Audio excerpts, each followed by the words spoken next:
They don't have to divulge anything because Mayo Zambada, we know he's pleaded guilty. And the only way the government was willing to give him any plea deal is you got to give us information. And, the Sinaloa cartel is the number one, but Mexican political corruption is probably at the highest list. And we have seen the Trump administration recently target Mexican political figures from visa revocations, etc., because of their dealing with Mexican cartels.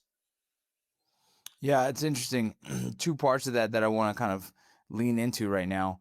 One, Mayo being captured or extradited or however you want to put that. I thought that was a very interesting matter of fact that it even happened and the way it happened, right? In a small little airport in El Paso, an airport that's not very used, right? Somehow he was kind of brought over. Some people say it was a trap. Some people say it was part of his plan. He started feeling the pressure and allowed himself to do that. Do you have any insight on what's going on with that? Yeah, so it's funny. Mayo Zambada, I'm just going to say it from my conversation with my sources, my own reporting and everything, and even talking to law enforcement. Let me make this abundantly clear. Mayo Zambada did not turn himself in. And Mayo Zambada, I was talking to a very, friend of mine about kind of the history of Mayo Zambada, and I alluded to this in the beginning, right? Of the power of Mayo Zambada.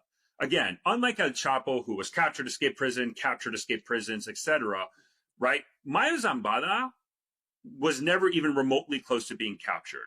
I heard this anecdotal story that the closest he ever been was to law enforcement was by accident during a traffic stop. And they didn't know who he was. It was just a complete coincidence. And they didn't even know it was him until years later it came out. Mayo Zambada was untouchable. And I think that's the reason why back then during the Biden administration, there has been a huge focus on the Sinaloa cartel because of the fentanyl trade into the United States. He was a prime target. And the reason why they did this is because they couldn't trust the Mexican government. If there was any intelligence passed on to the Mexican government about the location of Mayo Zambada, that was going to be leaked to Mayo Zambada. And that's why this was unilateral. In no way, shape, or form did Mayo Zambada turn himself in. That was not part of his plan. That is not what he wanted. And the actual confirmation of that is if Mayo Zambada turned himself in, why then would his son declare war on Los Chapitos and Mayito Flaco? Why would he declare war? It was because one of Los Chapitos, Joaquin Guzman, one of the brothers, tricked Mayo Zambada and flew him into the United States. I'm told this was an FBI operation. Ironic, it was not DEA. It was an FBI-led operation. And they managed to trick him and fly him into the United States because that was the only way they could do it. Mayo Zambada did not want to turn himself in. He did not. He got tricked.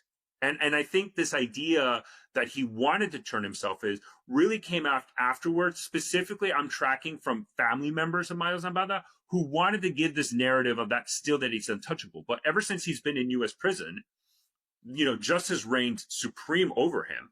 And we've had cases recently of members of the Sinaloa cartel, specifically Los Chapitos, getting asylum into the United States, right? Ovidio Guzman, part of his plea deal was 17 members of his family were given asylum into the United States. They weren't treated as Mayo Zambada is. Now, granted, Mayo Zambada was always going to be treated in the court of law, but even his own lawyer said he was tricked. The Mexican government said, he was kidnapped.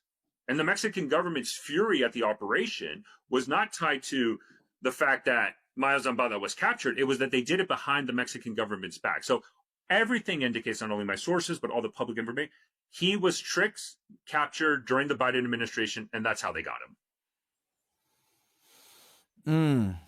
That's interesting. It's what's weird to me is the Biden administration, what made them want to focus on this so hard? Like, what do you think what was the narrative that was spun on that? Why would they want this so bad? So if you track the Biden administration and kind of how they were operating from a cartel perspective, there was one specific group they focused more on than the rest, and that was the Sinaloa cartel. And the reason why I think it was fentanyl. The fentanyl push in the United States, I think the U.S. government rightly looked at the Sinaloa cartel as the main one. Now, within that construct, clearly Los Chapitos, when the Sinaloa cartel was still one organization, just two factions coexisting, Los Chapitos obviously were the bigger players in the fentanyl push.